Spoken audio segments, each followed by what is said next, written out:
Je me tourne vers Hélène Frade pour la revue de presse française. Hélène, à la une ce matin, la grande inquiétude des Juifs de France. En 2015, des milliers d'entre eux ont quitté le pays parce qu'ils ne se sentaient plus en sécurité. C'est le Parisien qui dit ça ce matin. Le journal affirme que cette inquiétude ne cesse de croître, comme l'illustrerait le débat sur le port ou non de la kippa après l'agression à Marseille d'un enseignant juif par un jeune de 15 ans se réclamant de l'organisation État islamique.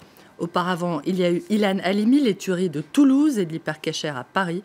Oui, les Juifs sont ciblés. Oui, beaucoup sont gagnés par la peur et par le manque d'espoir envers des jours meilleurs, écrit le Parisien, qui raconte effectivement que beaucoup ont choisi de partir, la plupart en Israël pour faire leur alia, d'autres vers l'Espagne qui offre depuis peu la double nationalité aux Juifs séfarades et aux États-Unis où ils se sentiraient plus en sécurité.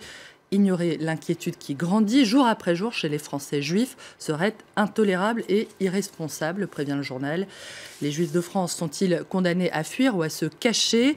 C'est la question de Libération qui rappelle que plus de la moitié des actes racistes recensés l'année dernière, 51%, ont été dirigés contre des Juifs qui représentent moins de 1% de la population française.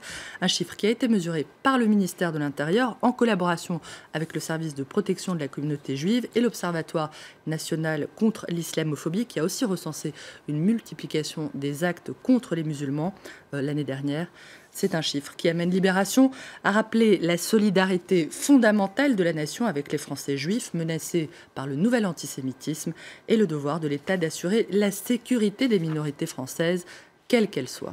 Oui, c'est un appel à la solidarité qui est assez partagé dans la presse française. Événement après événement, la violence djihadiste cherche à saper les convictions qui nous relient, prévient la Croix. Le 7 janvier 2015, ce fut la liberté d'opinion. Le 13 novembre, le simple fait de sortir de chez soi. Cette fois, il s'agit de la liberté religieuse et plus largement de la liberté de vivre ensemble dans l'expression de nos différences. Tout citoyen français doit pouvoir porter la kippa juive, le koufi musulman, une croix chrétienne, ou de ne pas la porter. La liberté ne se divise pas, nous devons la défendre ensemble, écrit la Croix.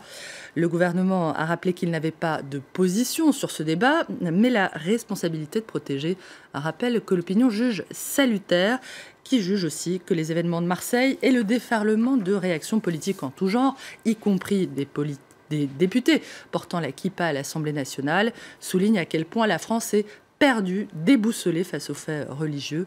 Un constat terrible selon le journal qui estime qu'il serait urgent d'aborder une phase sécuritaire pour la défense des libertés, celle de circuler à son aise, celle de vivre sa religion sans avoir à se cacher et encore moins à avoir peur. Ce débat-là, juge l'opinion, aurait une autre utilité que toutes les pauvres contorsions sur la déchéance de nationalité.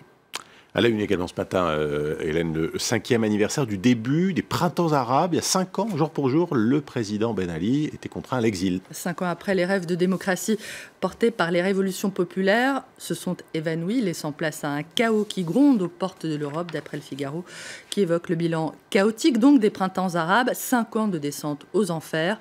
À l'exception de la fragile expérience démocratique tunisienne, les printemps arabes se sont soldés au mieux par un retour de l'ordre ancien, au pire par un chaos plus ou moins total. Au printemps révolutionnaire a succédé l'hiver islamiste, regrette le journal. Une vision extrêmement pessimiste ou lucide, c'est selon, que ne partage pas l'humanité. L'UMA constate qu'en Tunisie, du moins, les forces progressistes ont su résister aux tentatives de déstabilisation et de détournement des ennemis de la démocratie. Certes, écrit l'UMA, d'autres combats attendent les Tunisiens pour surmonter d'immenses difficultés. Mais le jasmin de la révolution est toujours en fleurs. Fin de citation. Merci Hélène Frade pour cette revue de presse française.